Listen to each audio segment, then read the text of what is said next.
Assalamualaikum warahmatullahi wabarakatuh. Selamat datang kembali di channel Hikmah Misteri. Dan tentunya masih bersama saya Mas Nara. Apa kabar kalian semua? Semoga selalu baik-baik saja, sehat badannya, dilimpahkan rezekinya, dan dihindarkan dari segala mara bahaya. Amin.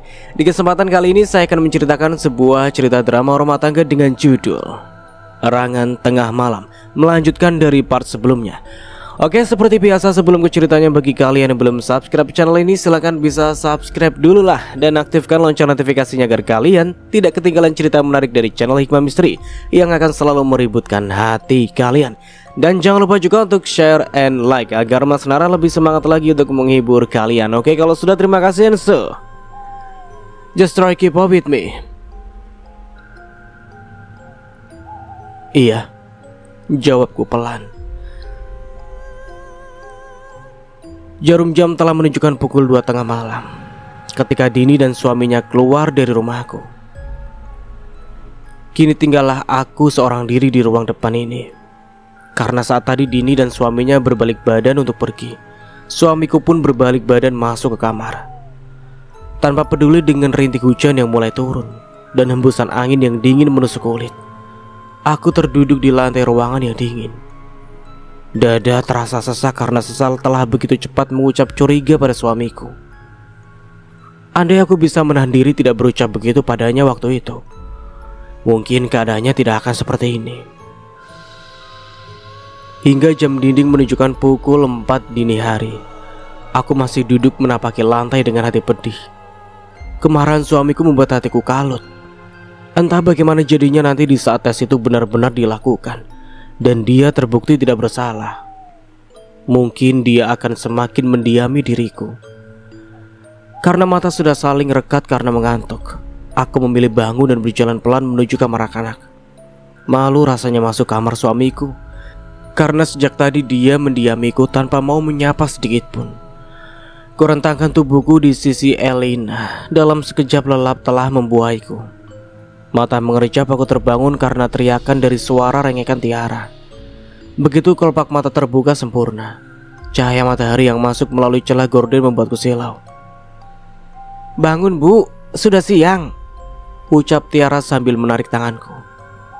"Astagfirullah, sudah sesiang ini?" bagiku sambil terperanjat bangun. Mata terbelalak ketika melihat jam di dinding. Ternyata sudah pukul 8 kurang 10 menit. Tanpa pikir panjang lagi, aku turun ranjang. Aku bawa Tiara keluar, sementara Elina tidak aku dapati. Mungkin dia telah bangun lebih dulu tanpa membangunkan diriku. Bergegas aku masuk kamar mandi, membasuh muka seadanya dan langsung menuju dapur. Aku tergesa membuka kulkas, mencari bahan mentah untukku olah menjadi bekal suamiku yang hendak dia bawa seperti biasanya ke tempat kerja. Baru saja aku mengambil sebuah wortel, Elina menghampiriku sambil bercerita. "Bapak sudah berangkat kerja sejak tadi?"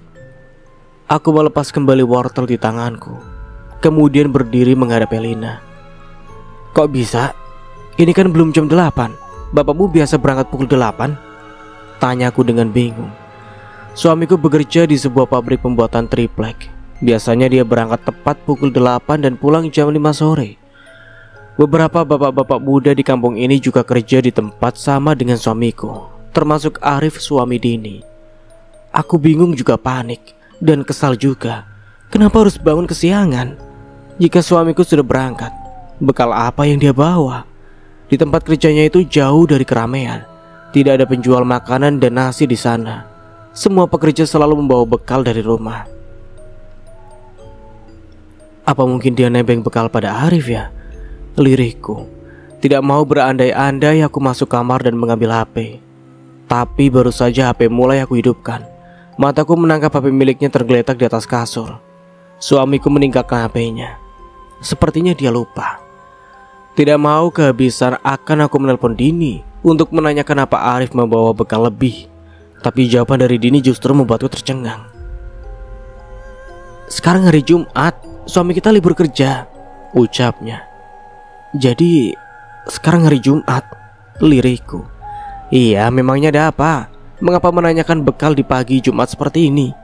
tanya Dini. "Aku lupa, Din. Aku pikir hari ini bukan Jumat," jawabku. "Kamu ini ya, Yan, belum tua sudah pikun. Aku benar-benar lupa jika hari ini adalah hari Jumat. Jika begitu berarti suamiku tidak pergi bekerja. Mungkin saja dia pergi jalan-jalan melihat kebun. Elina keterlaluan, mengapa membodohiku sebagai ini?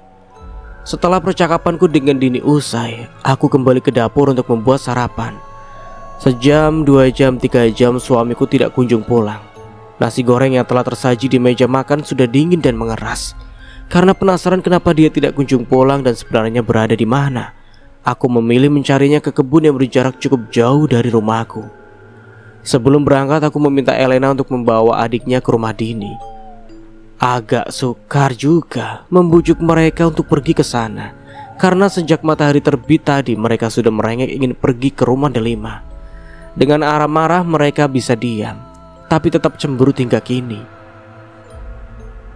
Setelah kedua putriku pergi, aku keluar rumah menuju ke kebun. Dengan langkah cepat aku menyusuri jalan setapak menuju kebun. Beruntunglah di kiri kanan jalan pepohonan tumbuh rimbun hingga membuatku berpayung dari terik mentari. Setelah berjalan cukup lama akhirnya aku tiba di kebun. Tapi aku kecewa karena tidak menemukan suamiku. Jangankan dirinya, jejaknya pun tidak aku temukan. Sepertinya dia tidak pernah datang ke kebun ini. Dan aku tidak tahu entah kemana dia sebenarnya. Dengan hati kecewa aku pulang kembali. Sepanjang jalan aku berharap semoga dia bisa berada di rumah. Tapi begitu tiba di rumah, aku kembali dibuat kecewa. Karena keadaan sunyi sepi, tak ada seorang pun yang aku temui. Hingga siang telah terlewat suamiku tidak kunjung pulang.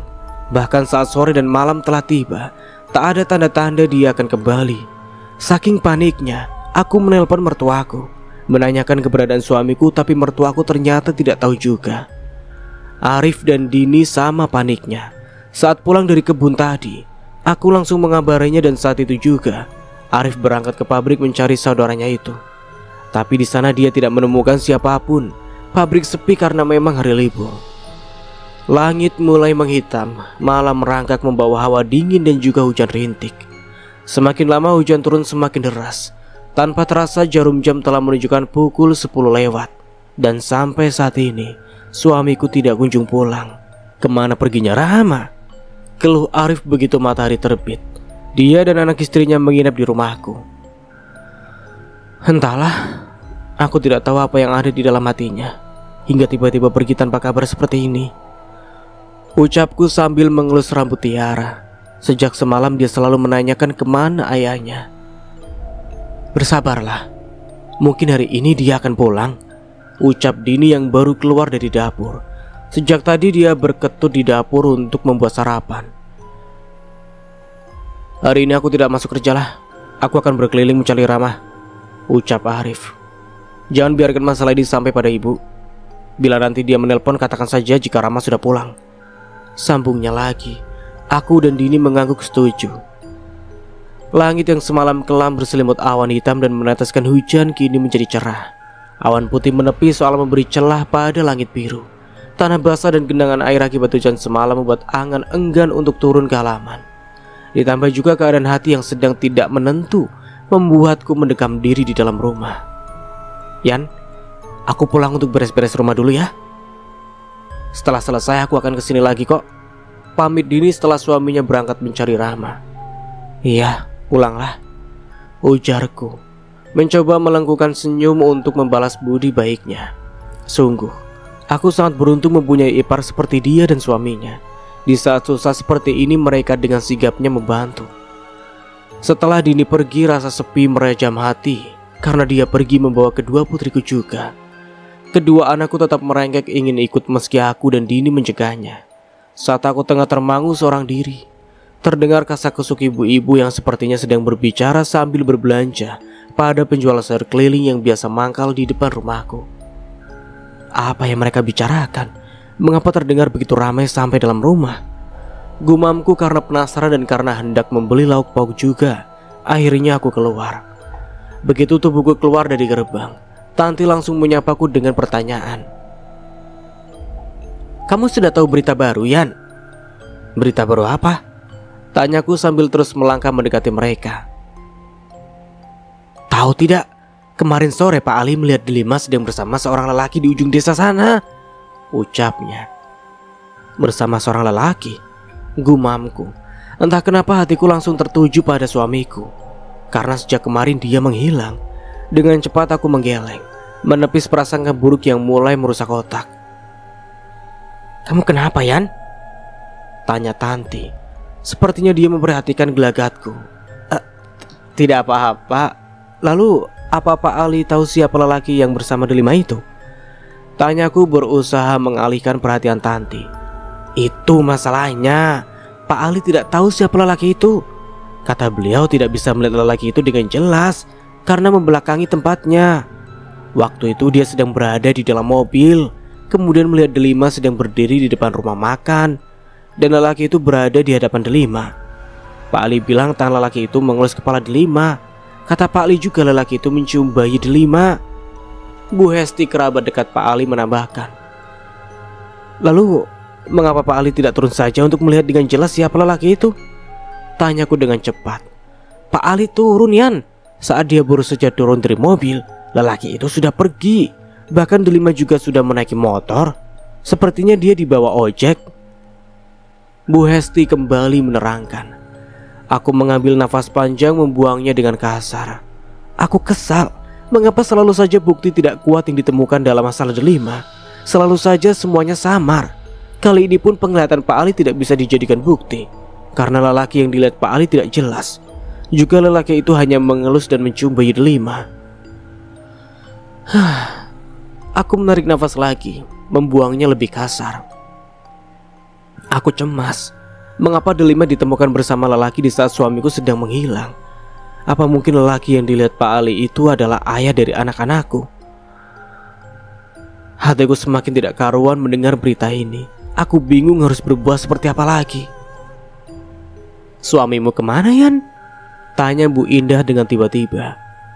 Aku kaget dengan pertanyaannya. Jika saja dia bertanya pada hari-hari sebelumnya saat suamiku sedang tidak pergi tanpa kabar begini, mungkin aku akan menjawab tenang dan santai. Tapi kali ini dia bertanya pada waktu yang tidak tepat. Juga pertanyaannya seolah mencurigai bahwa lelaki yang dilihat Pak Ali itu adalah suamiku. Dia kerja, jawabku gagap. Biarlah untuk kali ini aku berbohong, agar suamiku tidak semakin terpojok dan dituduh. Lalu bagaimana dengan Delima? Apa sudah ada yang bertanya dengan siapa dia kemarin itu? Tanyaku kembali pada bahasan pertama, juga agar ibu-ibu tidak bertanya lebih lanjut tentang suamiku. Jadi kamu tidak tahu? Sejak kemarin sore Delima kan tidak ada di rumahnya? Tanya Tanti, kerutan di keningnya mengatakan jika bingung. Seharusnya kamulah yang paling tahu tentang Delima, karena rumahnya paling dekat dengan rumahmu, timpal Bu Indah. Aku tidak pernah mengurusnya lagi, lirihku.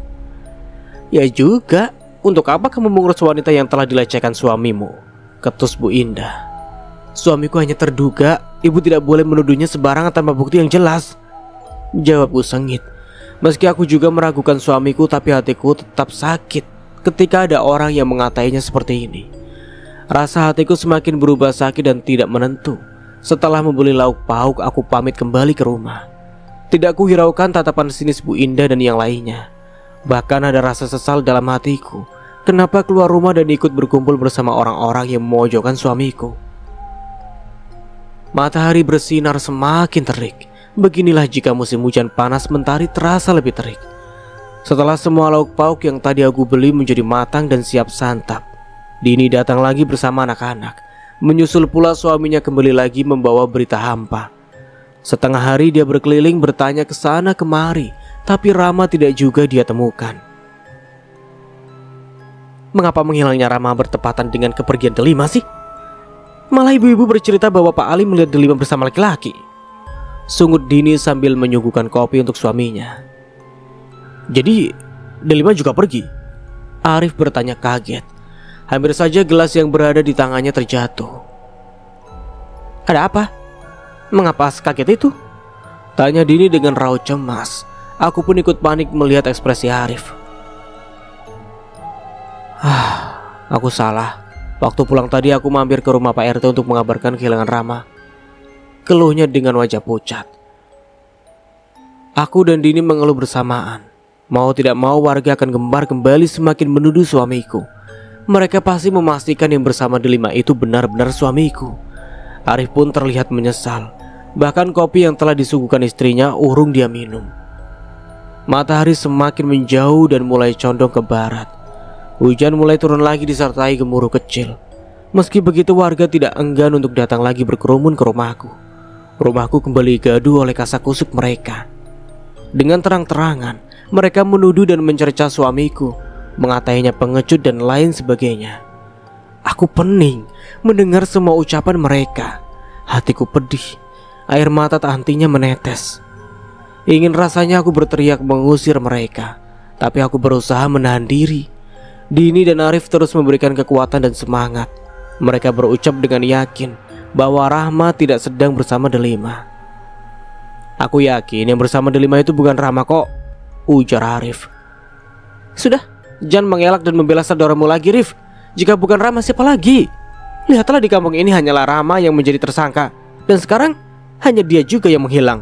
Sok-sokan mau tes DNA ternyata dia kabur. Bu Intan berucap sinis. Berarti Rahma tidak melecehkan Delima. Mereka berdua selingkuh. Mereka berzina, seru Tanti. Iya, sepertinya memang begitu, sambut ibu yang lain. Jika begitu, mereka berdua harus diusir. Perusak kampung seperti mereka tidak pantas dibiarkan di sini terlalu lama. Iya, setelah mereka kembali nanti, langsung saja diusir. Iya benar, usir saja. Di tengah riuhnya seruan warga ditambah gemuruh derasnya hujan, samar aku mendengar deru motor menuju rumahku. Dan aku sangat mengenali suara motor itu. Semakin lama suara itu semakin mendekat. Dan benar saja, motor itu berhenti di depan rumahku. Terlalu sibuk dengan ucapan mereka sendiri, ibu-ibu yang berada di depan pintu tidak menyadari hal itu.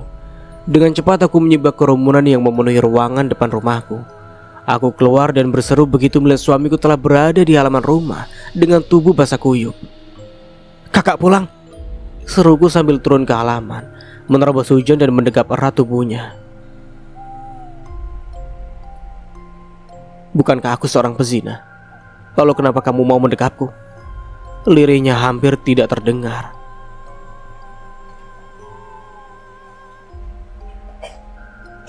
Kulonggarkan pelukan, kemudian menatap lekat bola matanya.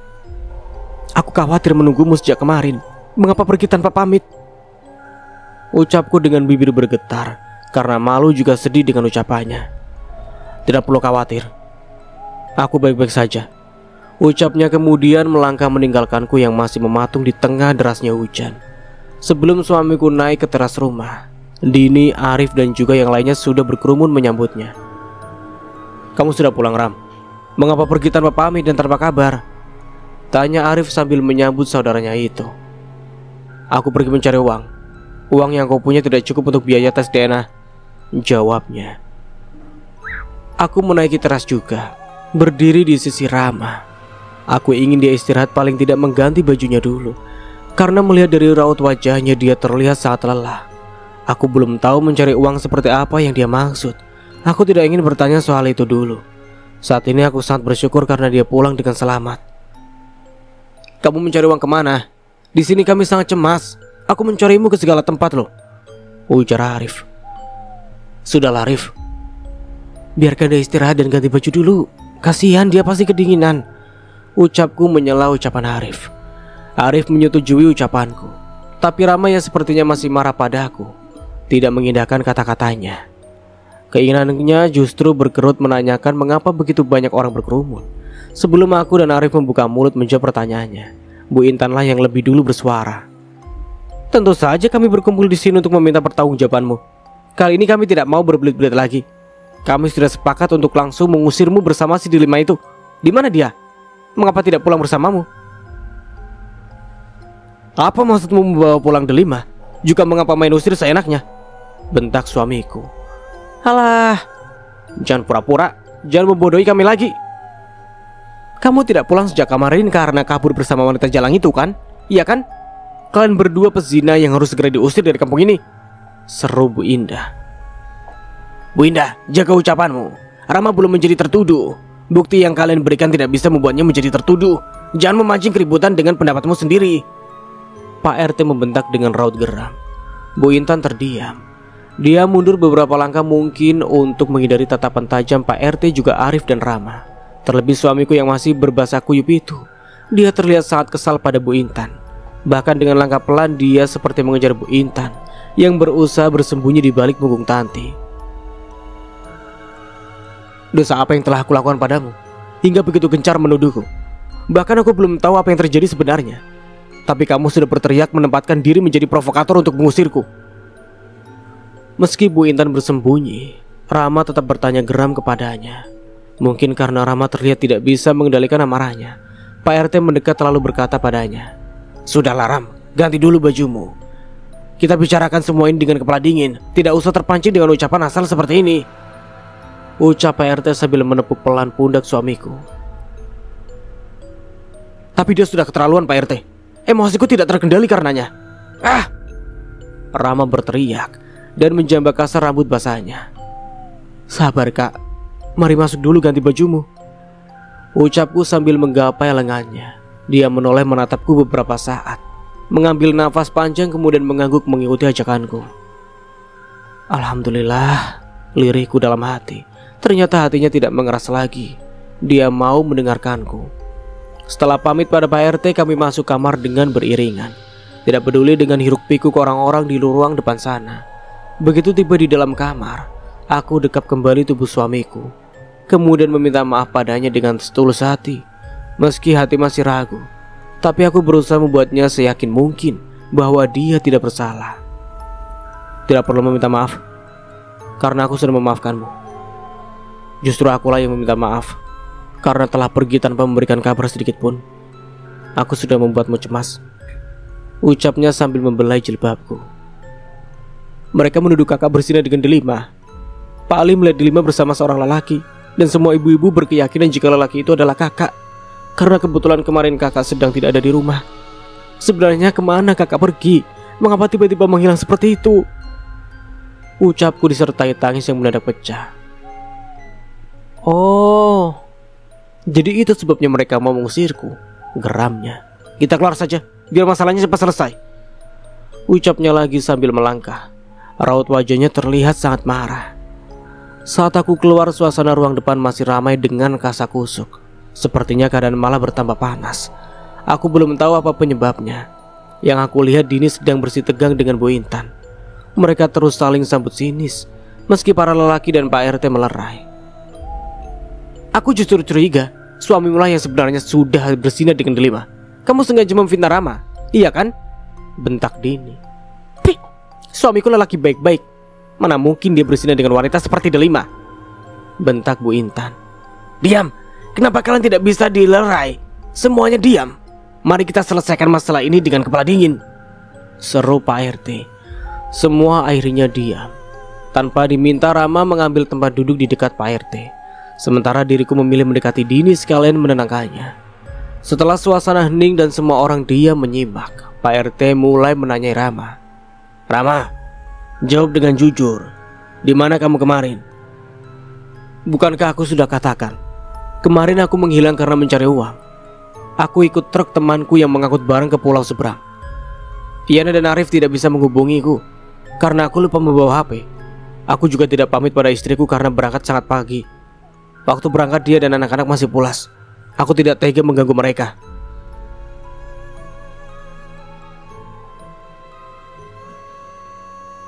"Apa ceritamu ini bisa dipercaya? Apa ada bukti yang bisa membenarkan ucapanmu ini?" "Tentu. Pak RT bisa bertanya langsung pada temanku Edi, pemilik truk itu," ucap Rama sambil memberi kode padaku untuk memberikan HP. Dengan cepat aku memberikan HP-ku yang sejak tadi aku pegang. Kontak temannya Edi itu ada juga di HP-ku. Aku juga kenal dengan temannya yang bernama Edi itu. Malah dia sering ke rumah ini bersama istri dan anaknya. Jadi padanya lah Rama meminta bantuan untuk biaya tes itu. Kembali aku merasa bersalah karena telah curiga kepadanya. Dengan mengaktifkan speaker, Pak RT berbicara dengan Edi. Dan keterangan yang Edi berikan sama dengan apa yang dikatakan suamiku. Kembali keadaan riuh. Hampir semua orang berkata melepas curiga pada Rama. Tapi ada juga yang mendelik tetap mengotot menuduhnya. Yang paling ngotot adalah Bu Intan. "Apa sekarang kalian sudah puas? Apa kalian percaya bahwa Rama tidak bersama Delima? Apa hati kalian sudah yakin jika yang dilihat Pak Ali kemarin bukan Rama? Seru Pak RT. Iya, kami sudah yakin. Hampir semua orang berseru serempak. Hampir belum selesai, semua orang berseru, terdengarlah seruan lain yang lebih kencang. Bohong! Rama bohong. Dia menipu kalian. Aku punya bukti yang kuat bahwa lelaki yang kemarin bersama Delima adalah paman Rama. Semua orang berbalik. Aku bisa melihat dengan jelas seorang pemuda berdiri menyibak ibu-ibu di ambang pintu. Dia Aziz, anak muda yang selama ini jarang ada di rumah karena kuliah di luar daerah. Dia adalah anak sulung dari Ibu Intan. Aku menahan nafas. Lega yang sudah bersarang di hati menjadi resah kembali. Yang aku bingungkan, mengapa Aziz bisa tahu tentang Delima? Mengapa mahasiswa muda sepertinya tiba-tiba mengurus masalah ini, padahal sebelumnya dia tidak pernah peduli. Mendekatlah Aziz, ucap Pak RT kemudian, dan tunjukkan bukti apa yang kamu punya. Aziz mendekat.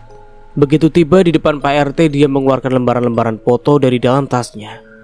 Pemuda berkulit cerah itu menyodorkan beberapa lembar foto pada Pak RT dan disambut raut penasaran oleh semua orang termasuk diriku.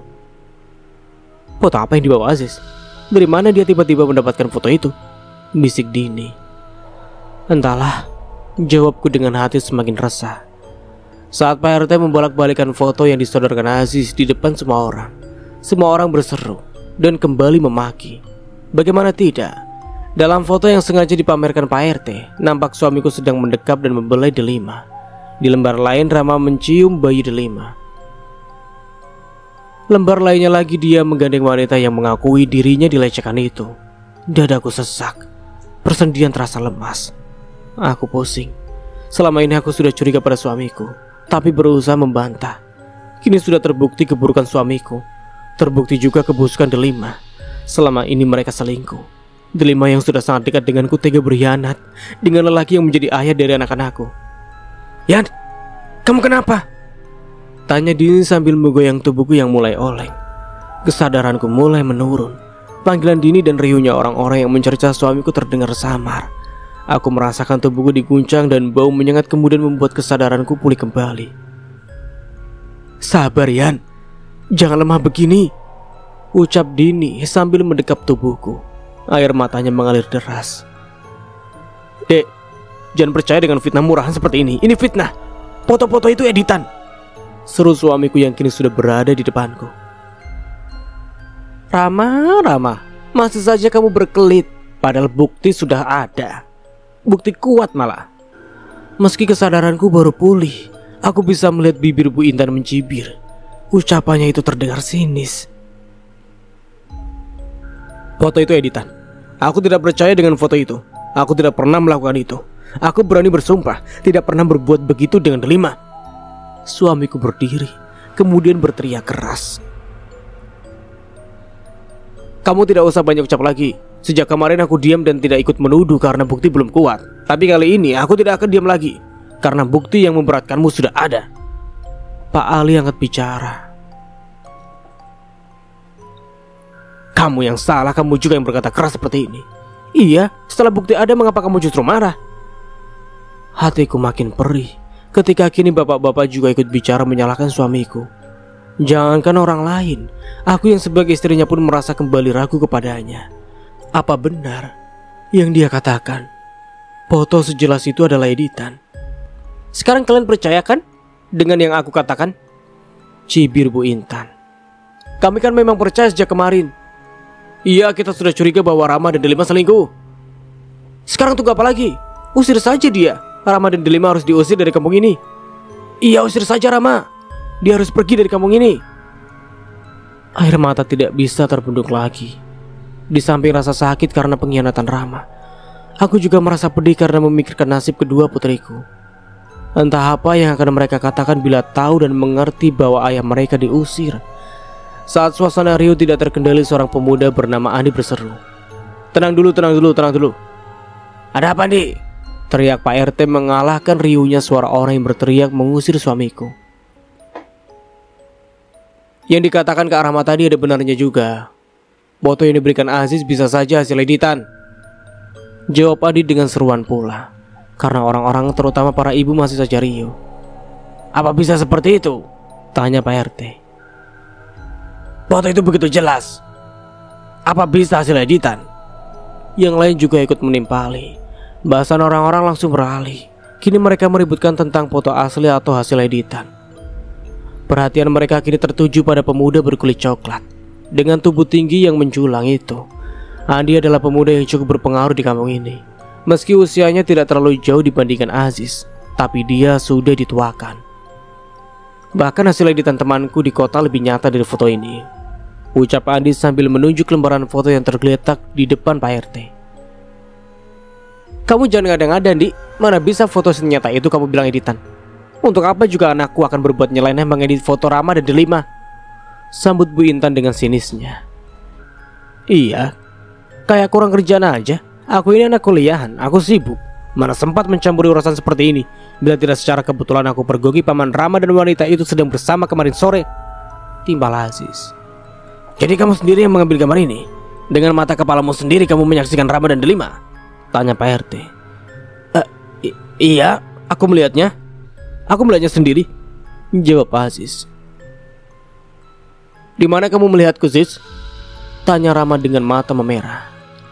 Di sana, di depan warung makan di ujung desa sana, jawab Aziz. Aku tercengang karena jawaban Aziz sama persis dengan cerita Pak Ali. Bukankah dia juga melihat Delima di tempat yang sama? Berikan foto itu. Aku ingin melihat lebih teliti. Rama tiba-tiba berucap sambil menyodorkan tangan hendak menggapai foto itu.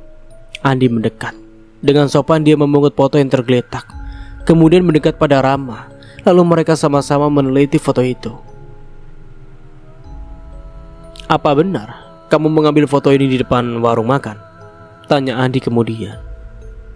Benar, mereka bermesraan di depan warung makan itu, jawab Aziz. Mungkin hanya perasaanku saja, atau memang benar adanya wajah Aziz terlihat panik. Bahkan aku melihat dia bergerak gusar. Saat sedang fokus pada raut wajah Aziz, Dini menyentuh lenganku. Mengapa Aziz terlihat panik? Tanyanya.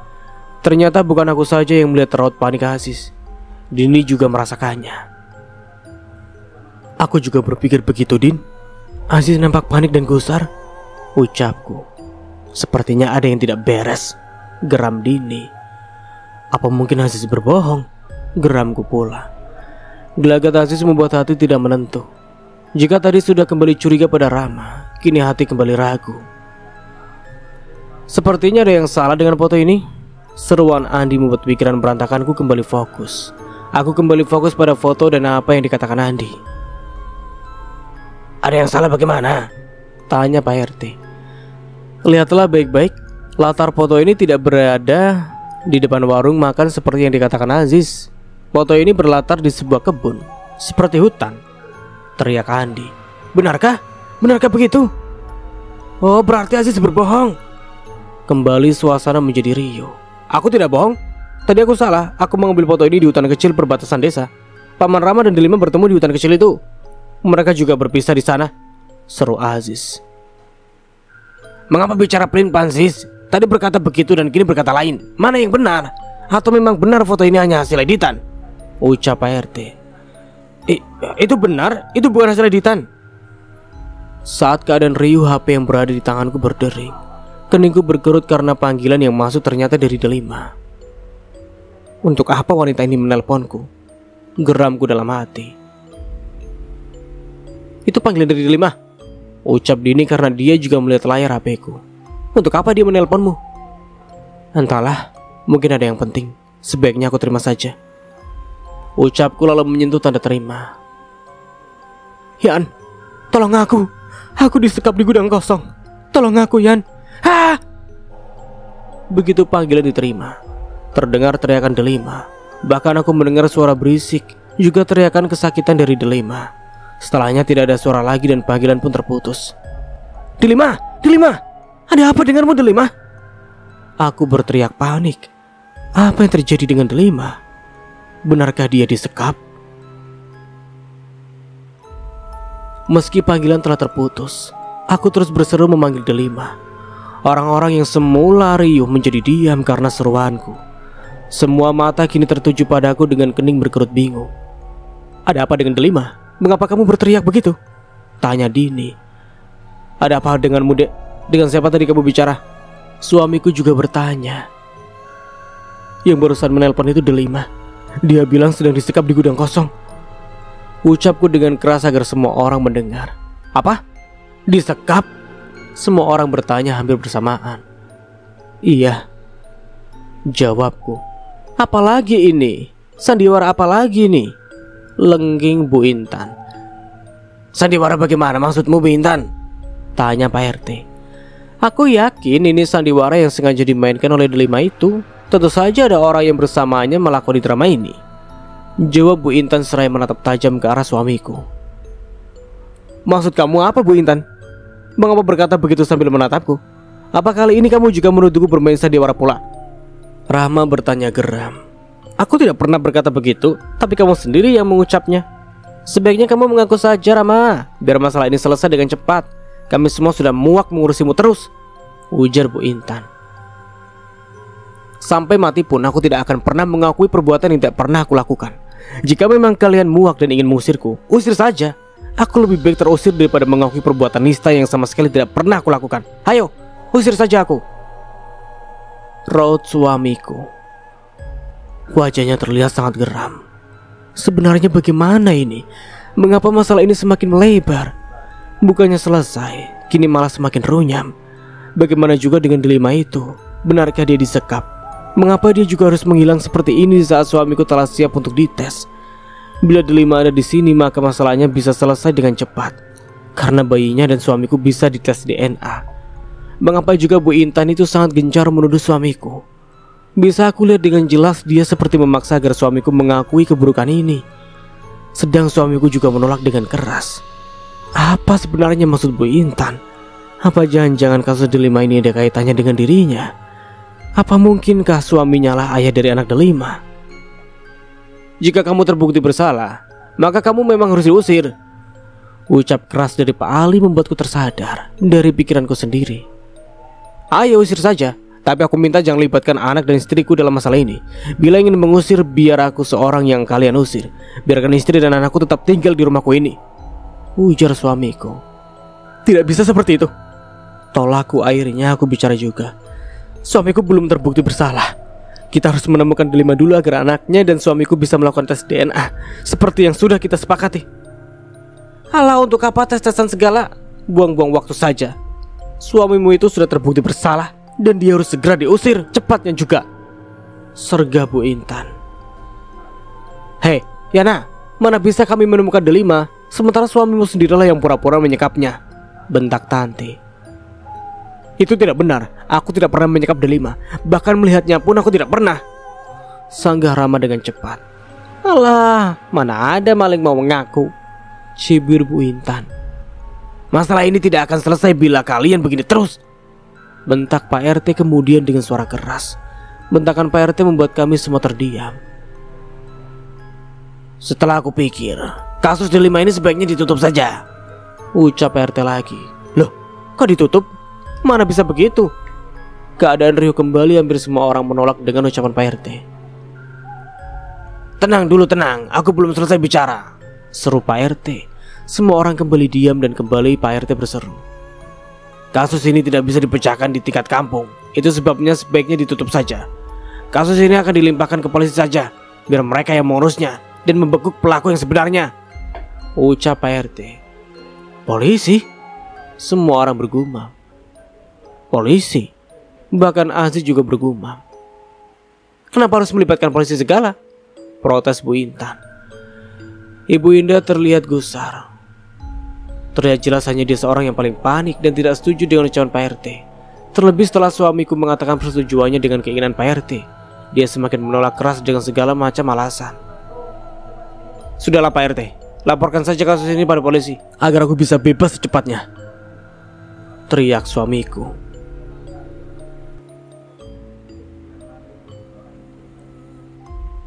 Jangan membesar-besarkan masalah kecil. Jika harus dilaporkan ke polisi, lebih baik ikuti saja ucapan Yana. Kita cari Delima dan segera tes DNA bila dia sudah ditemukan, ucap Bu Intan. Kenapa Bu Intan begitu takut pada polisi? Soalnya dialah yang menjadi tersangka. Bahkan Rama pun yang dia tuduh tidak nampak takut sedikit pun. Arif menyambut ucapan Bu Intan. Siapa yang takut? Kenapa juga harus takut? Aku begini karena tidak mau aib kampung kita ini diketahui orang. Citra kampung kita yang selama ini bersih akan tercoreng begitu kasus ini dibawa ke polisi dan diketahui semua orang. Bu Intan menjawab dengan nada marah. Tapi sampai kapan masalah ini selesai bila tidak segera dilaporkan? Ucap Pak RT. Aku sudah lelah dalam posisi ini terus. Pak, sebaiknya jangan dengarkan ucapan Bu Intan. Segeralah laporkan kasus ini ke polisi. Bukankah Delima juga sedang disikap? Apa kita akan berpangku tangan dengan kejadian ini? Tolong, bersikaplah tegas. Laporkan masalah ini secepatnya, ucap Rama. Baiklah, masalah ini akan aku laporkan segera mungkin, ucap Pak RT. Sekarang semuanya bubar, ucapnya lagi. Hari beranjak petang. Semua rumahku menjadi hening setelah semua orang pergi. Mendung hitam menggantung lagi. Malam yang kelam semakin pekat karena awan hitam sepertinya akan memuntahkan isinya. Mungkin karena lelah. Suamiku terlelap sebelum malam terlalu larut. Sementara kedua putriku berada di rumah Dini. Sejak siang tadi mereka berada di sana. Karena hati resah dengan masalah yang semakin runyam, tak sedikit pun mataku bisa terpejam. Karena tidak mau mengganggu tidur lelap suamiku dengan gerakan tubuhku yang baik kiri dan kanan, aku memilih keluar kamar. Ruang tengah adalah tujuanku. Aku menyalakan TV kemudian duduk, mencoba mengalihkan resah dengan menonton. Sekitar 10 menit aku duduk seorang diri memaksa mata dan hati untuk fokus melihat TV. Tapi aku malah menjadi bosan. Aku alihkan kegiatan dengan membuka HP. Di depan TV yang masih menyala aku berselancar di dunia maya. Fokusku pada HP menjadi teralih ketika aku melihat kelebatan di luar sana. Kelebatan itu terlihat jelas dari celah gorden jendela ruang tengah. Dengan membuang rasa takut dan karena rasa penasaran yang sangat kuat, aku berjinjit mendekati jendela, menyibak gorden dengan cepat. Tapi begitu gorden terbuka, tidak kulihat siapa-siapa di luar sana. Yang ada hanya lambaian daun-daun bunga yang diterpangan yang cukup keras, ditambah rintik hujan yang mulai turun. Mungkin hanya perasaanku saja, atau mungkin yang tadi itu hanya bayangan daun kayu yang tertiup angin. Lirikku sambil beranjak ke depan TV lagi. Setelah beberapa saat fokus kembali pada layar HP, terdengar ketukan dari arah pintu depan. Aku berkerut bingung. Siapa yang bertamu malam-malam dengan rintik hujan begini? Apa mungkin itu Dini? Gumamku kemudian. Aku berdiri meletakkan HP di meja depan tempat dudukku, kemudian berjalan cepat menuju ruang tamu. Hati merasa yakin jika yang mengetuk pintu adalah Dini, karena kejadian seperti ini sering terjadi bila kedua putriku meminta bermalam di rumahnya. Kedua anakku itu sering meminta balik rumah bila sudah merasa bosan. Tanpa bertanya terlebih dahulu dan tanpa rasa takut sedikit pun, aku langsung membuka pintu begitu tiba di ruang depan. Begitu pintu terbuka, sosok manusia bertubuh tegap dengan penutup wajah langsung membekapku dengan sapu tangan yang berbau sangat menyengat. Tanpa bisa berteriak ataupun melawan, aku pun lunglai dan tidak ingat apa-apa lagi. Aku terbangun kembali dan mendapati diriku berada di sebuah ruangan berantakan seorang diri. Rasa pening akibat bau yang menyengat tadi aku tepis. Dengan segera aku bangkit untuk mencari tahu di mana aku kini dan siapa yang melakukan padaku. Tolong bebaskan aku. Bukankah kita melakukannya suka sama suka? Bukankah waktu itu kamu juga berjanji bila suamiku tahu lalu menceraikanku, kamu akan ganti menikahiku? Aku tertegun dan urung berteriak meminta tolong begitu mendengar suara seorang wanita yang sepertinya berada di ruangan sebelah. Karena tahu di sebelah sana ada orang juga, aku mengendap menuju pembatas ruangan yang terbuat dari papan. Dengan pelan aku menempel telingaku. Aku sangat penasaran dengan suara tadi. Sepertinya aku sangat kenal suara wanita itu. Dasar bodoh, mana mau aku menikahimu? Terdengar bentakan dari seorang pria. Suaranya agak samar, tidak sejelas suara wanita barusan. Jika tidak mau menikahiku, setidaknya lepaskan aku. Jangan siksa aku seperti ini. Kembalikan aku pada anakku. bayi malang itu tidak berdosa. Delima. Iya, itu suara Delima. Dengan siapa dia bicara? Berarti apa yang dia katakan lewat SMS waktu itu benar adanya. Dia disekap. Aku membatin dan segera bergerak mencari celah agar bisa melihat dengan siapa Delima berbicara.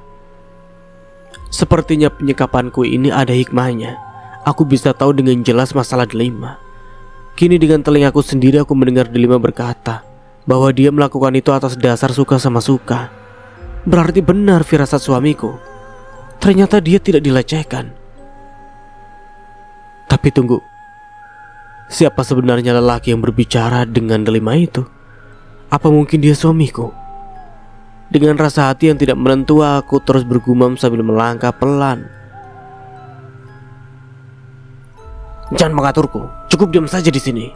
Kamu akan sangat menderita bila berani macam-macam lagi.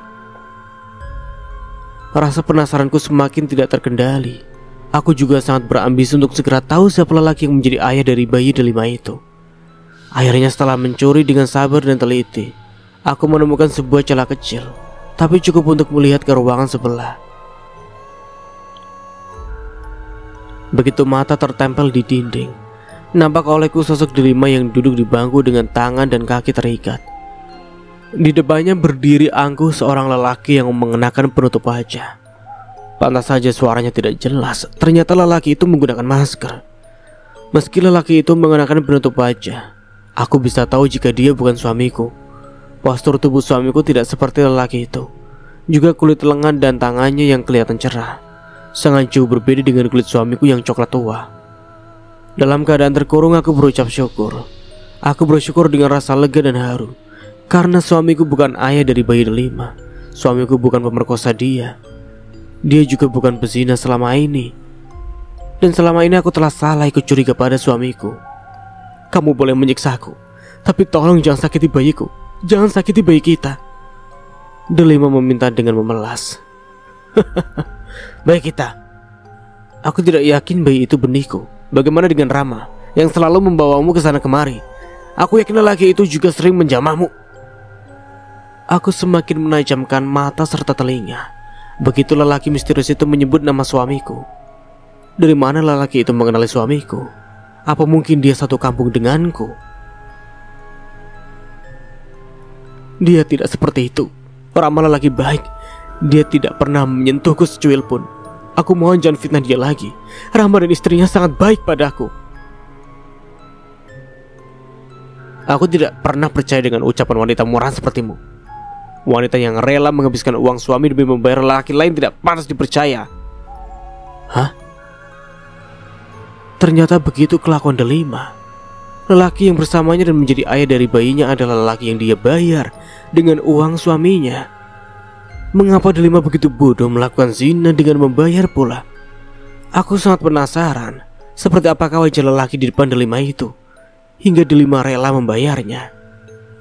Ucapan Delima semakin menguatkan hatiku untuk percaya 100% bahwa suamiku tidak terlibat dalam kasusnya.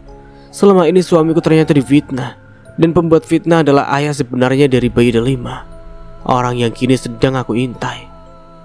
Kamu jahat, kamu lelaki bajingan, Delima berteriak memaki. Dengan beringas lelaki yang mengenakan penutup wajah itu mencekal pundak Delima. Satu tangannya kemudian terayun menampar keras pipi Delima. Plak! Ah! Dasar murahan, beraninya mengetahiku bajingan. Kamulah bajingan yang sebenarnya. Sambil menampar, lelaki itu juga memaki Delima saking kerasnya tamparannya.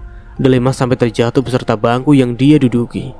Delima memaki histeris karena kaget dengan kejadian di depan mataku. Spontan aku pun berteriak juga. Ah! Teriaknya kencang, dan akibat teriakannya itu pintu gudang langsung terbuka. Dua orang yang mengenakan penutup wajah langsung masuk dan membekuku. Bos, wanita ini ternyata sudah sadar. Sepertinya sejak tadi dia mengintaimu, ucap salah seorang di antara mereka sambil mencekal erat lengan atasku. Sakit, keluhku sambil meringis. Apa yang kalian lakukan sejak tadi? Mengapa menjaga wanita lemah saja tidak becus? Bukankah sudah aku ingatkan agar selalu memeriksanya apa dia sudah sadar atau belum? Lelaki yang sedang bersama delima berteriak marah. "Ikat dan sumpal mulutnya," perintahnya kemudian.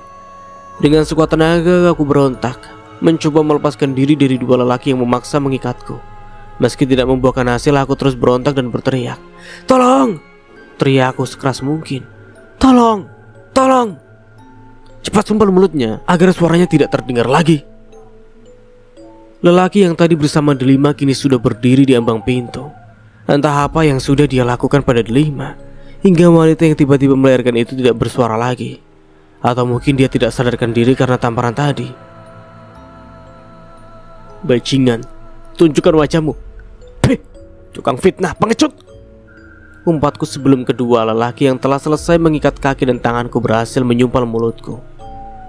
"Karena suamimu bodoh, itulah sebabnya aku bisa memfitnahnya dengan mudah. Sekarang sudah tidak ada gunanya lagi mencaci dan mengumpat. Karena sebentar lagi suamimu akan diusir warga. Besok pagi kamu bisa menonton bagaimana suamimu diusir warga melalui HP-ku ini." "Sebenarnya kamu ini siapa? Apa salah suamiku terhadapmu hingga kamu berbuat sekeji ini padanya?" bentakku. "Tidak ada salah apa-apa. Aku hanya tidak ingin mendapat masalah karena wanita murahan itu. Hingga aku melibatkan suamimu. Hanya suamimu lah yang selama ini dekat dengan wanita murahan itu, hingga aku memilih dia untuk menggantikan posisiku." Kurang ajar. Tidak ada lagi kata yang bisa keluar, karena mulutku telah disumpal oleh salah seorang lelaki tadi. Meronta pun kini sudah tidak ada gunanya lagi. Malah tubuhku kini meringkuk di lantai tanah kotor, karena dua lelaki itu dengan sengaja mendorongku hingga terjatuh. "Ya Rob, tolonglah hambamu yang penuh dosa ini," lirikku dalam hati. Jaga mereka berdua dengan sangat ketat. Aku pulang dulu untuk menyelesaikan masalah ini. Lelaki tadi memberi perintah pada anak buahnya yang mengikatku tadi. "Baik bos," jawab dua lelaki dengan serempak. Aku bisa melihat dari ekor mataku. Lelaki tadi berlalu dengan langkah cepat, sementara dua lelaki yang tinggal menutup pintu ruangan tempatku berada dengan rapatnya. Tak ada lagi yang bisa aku lakukan selain menangis dan memohon pertolongan pada Sang Pencipta. Hatiku sungguh teramat kesal dan sakit. Aku kecewa dan marah pada diriku sendiri karena tidak berhasil melihat wajah lelaki yang telah menghamili delima dan memfitnah suamiku itu. Aku tidak tahu entah apa yang akan dilakukan lelaki itu terhadap suamiku.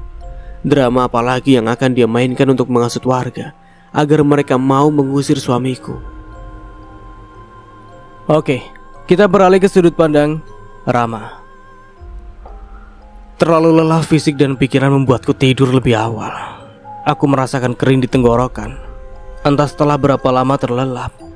Ketika aku bangun, indera pendengar langsung menangkap perinai rintik hujan. Sepertinya air langit itu turun gerimis.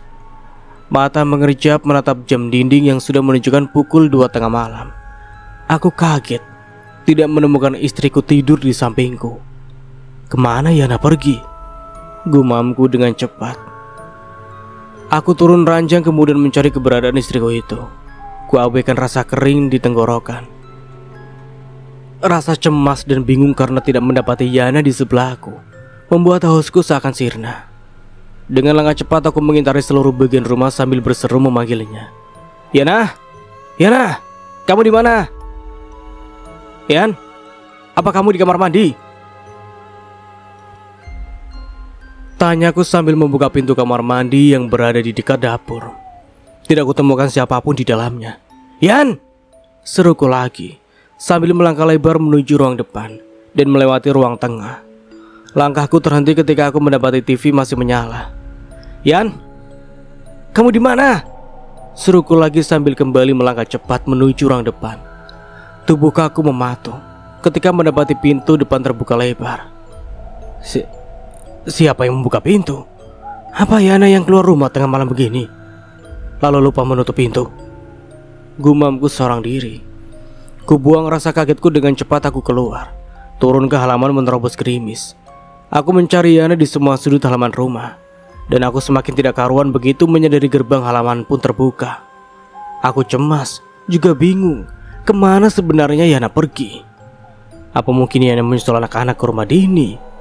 Tanyaku pada diri sendiri. Tanpa membuang waktu lagi, aku kembali memasuki rumah mencari HP kemudian menelpon Arif. Ada apa, Ram? Mengapa menelpon tengah malam begini? Arif langsung bertanya begitu panggilan dia terima. Di mana Yana? Apa dia berada di rumahmu menyusul anak-anak? Tanyaku cepat. Yana? Gumam Arif. Yana tidak ada di sini, Ram. Anak-anak juga sudah tidur pulas. Jawaban Arif membuat persendianku lemas. Jika Yana tidak ada di rumahnya, lalu di mana ibu dari anak-anakku itu berada? Lalu kemana dia pergi? Dia tidak ada di rumah. Pintu ruang depan aku temukan terbuka lebar. Aku baru bangun dan tidak menemukan keberadaan Yana. Ceritaku meski Arif belum bertanya, aku benar-benar panik.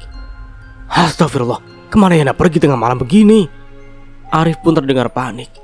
Entahlah, tapi aku akan mencarinya, ucapku. Aku akan membantumu. Juga minta tolong pada warga untuk ikut mencari Yana, biar aku bangunkan Dini juga. Setelah panggilan berakhir, aku keluar rumah lagi, berseru memanggil nama istriku. Setelah beberapa saat hilir mudik seorang diri mencari Yana, Arif dan juga beberapa warga datang membantuku. Sejak kapan Yana menghilang? Tanya Pak Soleh, tetangga belakang rumahku. Aku tidak tahu kapan pastinya, Pak.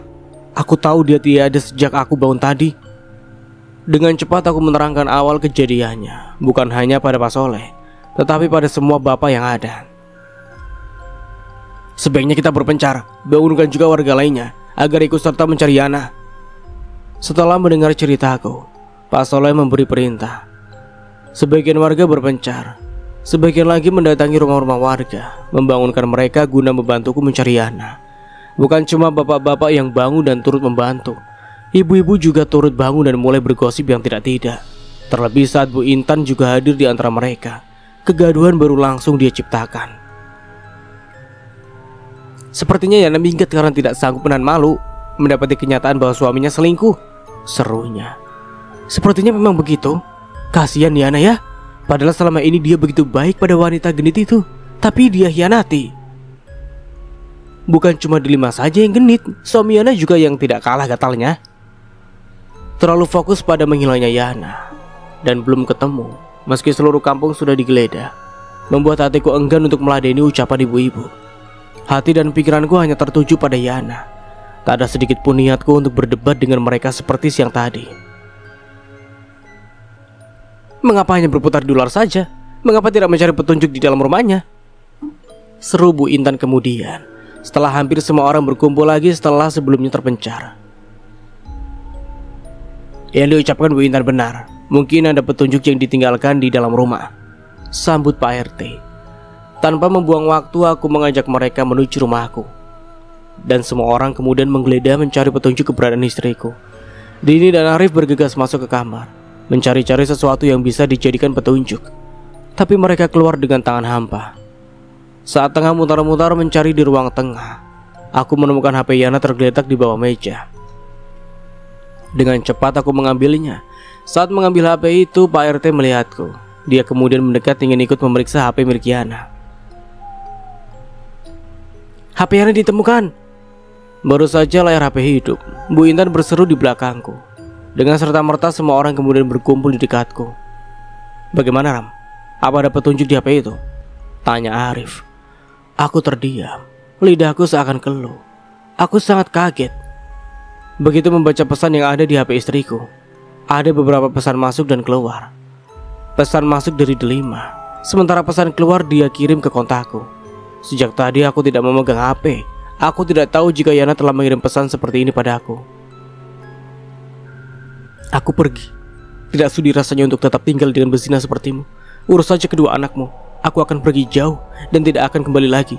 Juga jangan pernah mencariku. Tanganku gemetar. Mengapa Yana tiba-tiba membuat pesan seperti ini? Tanpa peduli dengan pertanyaan Arif, juga tanya dan raut penasaran semua orang, aku membuka pesan yang datang dari Delima. Darahku mendidih begitu pesan dari Delima terbaca olehku. Maafkan aku, Yan. Aku salah karena telah berkhianat padamu. Ayah dari bayiku adalah suamimu. Aku dan Rama telah berhubungan sangat jauh. Aku dan suamimu melakukan ini suka sama suka. Kami saling mencintai. Aku sengaja menghindar agar tidak mendapat amukan darimu. Karena cepat atau lambat, hubungan ini akan kamu ketahui juga. Fitnah, ini fitnah! Teriakku kemudian sambil membanting HP Yana dengan kerasnya. Wanita itu telah memfitnah aku. Dialah penyebab Yana pergi. Delima sialan. Brak. HP Yana jatuh berserak. Dengan cepat Arif memegangi dan menenangkanku. Tenang Ram, apa yang terjadi? Apa yang kamu temukan di HP itu? Delima itu memfitnahku, Rif. Dia mengirim SMS pada Yana. Dia mengaku bahwa aku dan dirinya suka berbuat zina. Ini fitnah. Aku tidak pernah berbuat sekotor itu. Aku tidak pernah, ucapku sambil terduduk lesu. Aku yakin ada dalang di balik semua ini. Tenangkan dirimu. Cepat atau lambat orang itu pasti akan dapat kubekuk. Arif menggeram marah. Dasar munafik, bisa-bisanya kamu mengelak. Padahal dengan jelasnya wanita yang kau zinai itu telah membuat pengakuan. Lengking Bu Intan. Rama sengaja membanting HP istrinya agar kita tidak tahu bunyi SMS itu. Rama sengaja melenyapkan bukti, sambut Tanti. Demi Allah, aku tidak pernah mempunyai niat untuk melenyapkan bukti. Aku membanting HP Yana semata bentuk dari respon rasa kesal dan amarahku. Aku bukan bezina. Tidak pernah secuil pun aku menyentuh Delima. Rumah tanggaku bahagia. Untuk apa aku harus merusaknya dengan dosa sekotor itu? Itu bukan bukti, tetapi fitnah. Aku juga tidak pernah berniat melenyapkan SMS itu. Aku membanting HP karena marah dan dengan fitnah yang diucapkan wanita sialan itu. Bentakku dengan marah. Sekuat apapun kamu membela diri, bila bukti telah kuat dan nyata kamu tidak akan bisa mengelak lagi, Ram. Sebaiknya akui saja perbuatanmu. Mungkin dengan begitu kami akan memberikan keringanan dan hukumanmu. Pak RT yang semula terkesan membela, kini berbalik menyerang. Kesalahannya bukan pada Pak RT atau warga kampung ini. Kesalahannya ada pada wanita busuk itu. Entah apa yang ada di hatinya hingga tiba-tiba mengirim SMS seperti itu. Aku bukan bezina, Pak. Mana mungkin aku mengakui dosa yang tidak pernah aku lakukan. Aku menolak ucapan Pak RT. Bukankah Delima sudah mengatakan dengan jelas di SMS ini bahwa kamu adalah ayah dari bayinya? Dia juga mengatakan kalian melakukannya suka sama suka. Ucap Pak RT sambil memperlihatkan HP Yana yang telah diperbaiki. Dan SMS itu kini bisa dibaca semua orang. Iya, bukti nyata dan kuat sudah ada. Apalagi yang ditunggu? Segera sajalah, usir saja lelaki bajingan ini, seru Bu Intan. Itu bukan bukti, tetapi fitnah, tolakku dengan keras. Kamu tidak bisa mengelak lagi, Ram. Di SMS ini Delima sudah mengakui semuanya. Ditambah lagi dengan kata-kata istrimu. Aku tidak menyangka pria yang terlihat baik sepertimu berbuat kotor seperti ini. Aku kecewa padamu, Ram. Sebelumnya aku membelamu karena mengira kamu benar-benar terlibat. Ternyata kamu dan Delima benar-benar berzina. Ingin rasanya mengamuk mendengar ucapan Pak RT. Mengapa dia tidak mau mengerti jika semua ini fitnah? Semua orang kini menatap hina ke arahku. Hanya Arif dan Dini saja yang masih percaya bahwa aku tidak bersalah. Usir saja dia sekarang. Jangan biarkan lelaki kotor seperti itu terlalu lama di kampung ini, Pak Ali berseru. Iya, usir saja sekarang juga, timpal Bu Intan. Usir, usir. Meski berteriak mengelak, tapi tak ada gunanya. Suaraku kalah dengan kencangnya seruan semua orang yang menyerukan pengusiranku. Aku juga tidak tahu harus membela diri seperti apa lagi. Semua warga sudah sangat percaya dengan fitnah ini. Tenang dulu, teriakan Pak RT membuat semua orang terdiam. Dengan suara lantang Pak RT kemudian berkata lagi. Seperti aturan turun-temurun di kampung kita ini, barang siapa yang berzina, maka harus meninggalkan kampung ini, entah dengan sukarela atau terusir. Jika Rama ingin keluar dengan sukarela, maka malam ini dia masih boleh tinggal di rumahnya. Tapi esok pagi saat selesai sholat subuh, dia harus meninggalkan kampung ini. Bila dia tidak mau keluar secara baik-baik, maka malam ini juga kita semua berhak mengusirnya. Jika memang itu keputusan Pak RT, aku akan menerimanya. Tapi ingat, aku keluar dari kampung ini bukan karena mengakui dosa yang tidak pernah aku lakukan. Aku keluar malam ini juga dengan sukarela untuk mencari bukti dan kebenaran yang sebenar-benarnya. Ucapku dengan lantang pula. Kalian, ucapku lagi sambil menjulurkan lengan dan jari, menuding semua yang hadir. Siapapun di antara kalian yang telah memfitnahku, menyebabkan semua ini terjadi, maka bersiap-siaplah. Aku tidak akan tinggal diam. Jika semuanya dapat aku ungkap, maka penjaralah tempatmu. Tidak ada orang yang takut, karena ini bukan fitnah. Tidak ada yang memfitnahmu, kamu sendiri yang mesum. Tidak tahu malu, sudah ketahuan malah mengancam pula. Pih, manusia kotor. Hampir semua ibu-ibu yang hadir mencaciku, tapi aku tidak peduli. Dengan langkah lebar aku meninggalkan mereka semua. Aku masuk kamar untuk mengemasi pakaianku.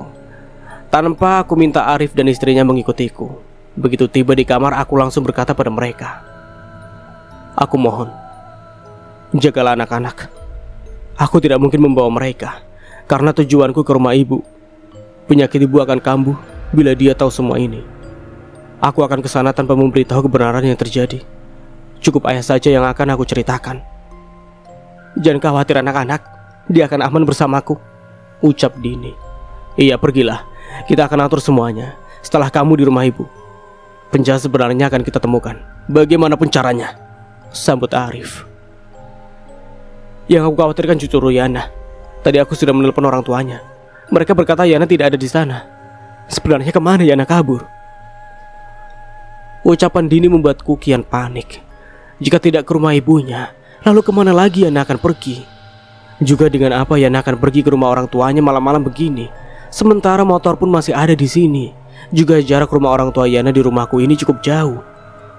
Lalu kemana Yana pergi? Tanyaku gusar. Apa mungkin dia masih di jalan, belum sampai di rumah ibunya? Ucap Arif. Apa menurutmu dia ke sana berjalan kaki? Tanyaku cepat. Aku memang berpikir seperti itu, ucap Arif dengan raut ragu. Pikiran buruk berkecamuk membuat hati semakin resah. Ditambah semakin riuhnya warga di ruang tengah membuatku kian pusing dan ingin mengamuk. Aku tidak bisa berpikir normal lagi. Bayangan Yana yang menurut Arif berjalan di tengah malam membuatku cemas. Sebaiknya kamu susul Yana dulu, ucap Dini membuat pikiranku terbuka. Mengapa aku sebodoh ini, hanya cemas tanpa mau mencari Yana? Yang dikatakan Dini sangatlah benar. Biar Yana saja yang aku susul dulu. Iya, sebaiknya memang begitu. Aku akan susul dia dulu, ucapku sambil mengambil tas yang sudah penuh dengan pakaian. Kemudian menyerahkan kunci rumah pada Arif dan memberikan sejumlah uang pada Dini untuk biaya hidup dua anakku. Dini dan Arif menolak keras uang yang aku berikan, tapi aku tetap memaksa sampai mereka menerima. Tanpa kata aku menerobos warga yang masih berdiri memenuhi ruangan tengah rumahku. Pak RT dan yang lainnya menyapa dan bertanya, namun tidak kuindahkan semua sapaan mereka. Hati sudah terlanjur sakit dan kecewa. Tidak ada selera lagi untuk sekedar menjawab sapaan mereka. Jadi benar ia akan pergi malam ini. Rasa malu membuatnya tidak tahan terlalu lama di sini. Akhirnya lelaki pesina itunya juga. Kampung kita akan bersih kembali setelah pria bajingan itu minggat. Cih, dasar lelaki menjijikan. Hujatan dan cacian ibu-ibu menggiring kepergianku. Rumah yang sudah aku tinggali selama bertahun-tahun dengan anak istriku harus aku tinggalkan karena fitnah keji dari seseorang yang belum aku tahu. Di bawah rintik gerimis air langit, aku memacu motorku di atas jalanan kampung menuju rumah mertuaku. Dingin dan sepi mencekam. Tak kutemukan seorang pun di jalanan yang aku lalui.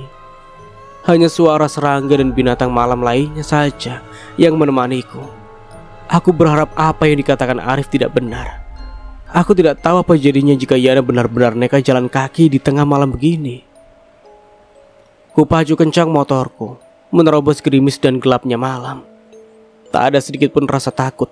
Meski di kiri jalan diapit kebun yang lebat dan gelap, yang ada hanya rasa kesal, marah, dan juga cemas.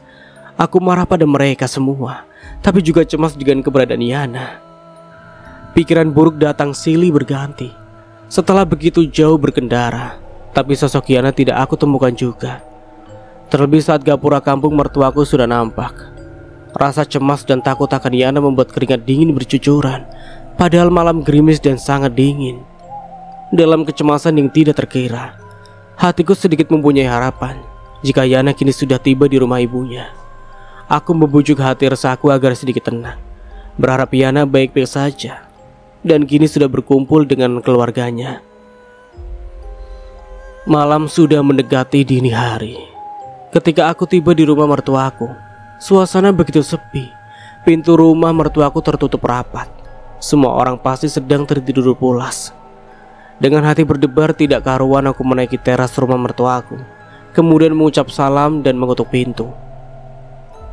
Cukup lama aku mengetuk pintu, hingga akhirnya ayah mertuaku bangun dan membuka pintu untukku.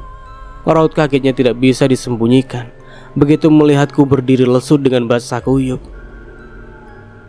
"Rama, ada apa? Kenapa kesini tengah malam dan hujan-hujanan begini? Di mana Yana dan cucu-cucuku?" Tanyanya sambil menarik tangan dinginku untuk membawanya masuk ke rumah. Harapan yang tadi ada menjadi sirna karena pertanyaannya. Bukankah dari ucapannya sudah terjawab bahwa Yana tidak berada di rumahnya ini? Ayah mertuaku adalah lelaki parubaya yang baik, taat beragama. Tidak mungkin dia akan berpura-pura seperti ini bila Yana benar-benar sudah berada di sini. "Di mana kamu, Yan?" lirihku dalam hati. Apa Yana diculik dan disakiti di jalan? Apa Yana kabur ke tempat lain? Timbul rasa sesal di hatiku karena kemarin sudah marah kepadanya. Timbul rasa sesal karena sudah mengabaikannya. Jika sudah seperti ini, lalu seperti apa aku harus menjawab pertanyaan mertuaku? Sepertinya tidak ada gunanya membuat masalah ini menjadi rahasia. Apapun keputusan mertuaku nantinya, masalah ini akan aku ceritakan. Percaya atau tidaknya nanti dia terhadapku, musibah yang aku alami ini harus aku ungkapkan.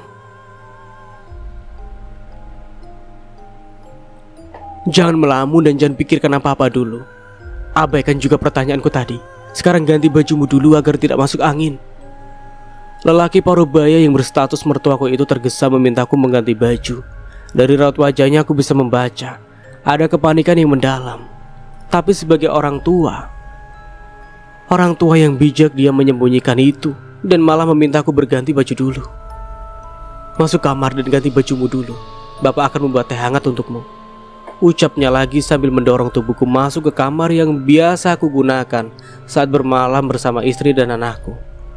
Ketika dia hendak berbalik, aku tahan tubuhnya kemudian jatuh terduduk di depannya.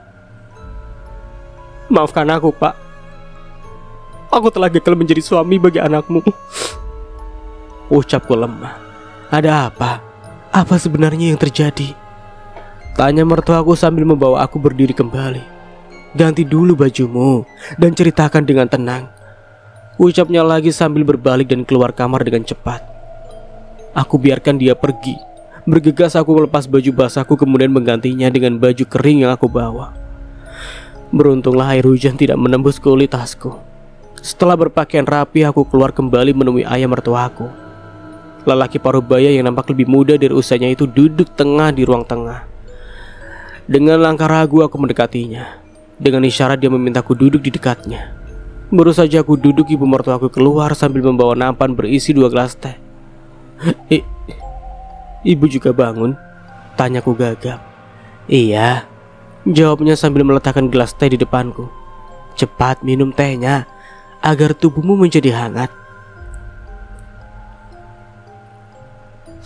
Aku ikuti perintahnya. Aku menyeruput teh manis panas itu dengan benar saja. Tubuh dinginku menjadi sedikit lebih hangat. Mulailah bercerita. Apa sebenarnya yang terjadi? Ucap ayah mertuaku.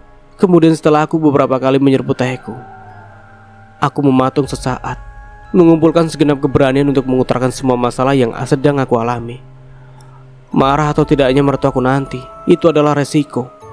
Aku akan menerima apapun yang akan terjadi selanjutnya. Setelah ketakutan dan tebar di dadaku sedikit berkurang, mulailah aku bercerita. Tak ingin aku lewati sedikit pun dari masalah ini. Akan aku ceritakan dari awal hingga akhir. "Tetanggamu itu melahirkan?" respon pertama saat aku menceritakan Delima yang tiba-tiba melahirkan. "Apa? Mereka menurutmu?" geram ibu mertuaku begitu ceritaku tiba pada saat orang-orang menuduhku.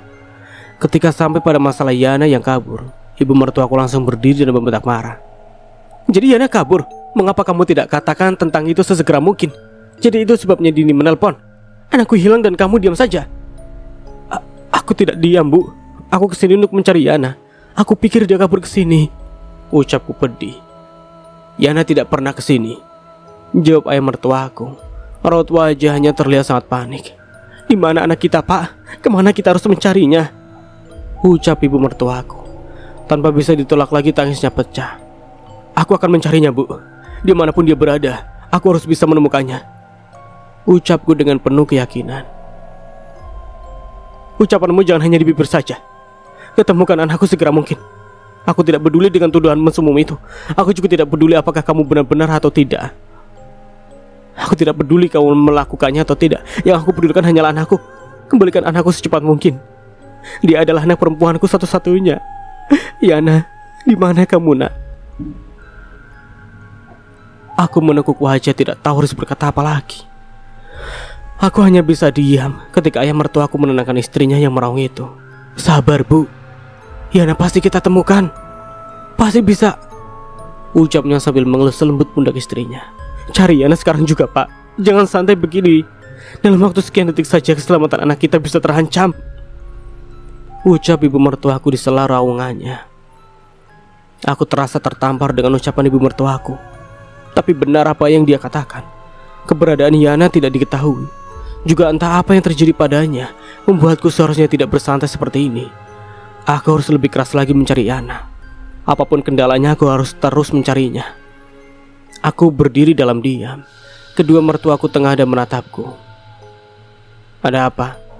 Tanya ayah mertuaku dengan kening berkerut. Benar yang ibu katakan. Aku tidak boleh bersantai. Apapun kendalanya, aku harus tetap mencari Yana.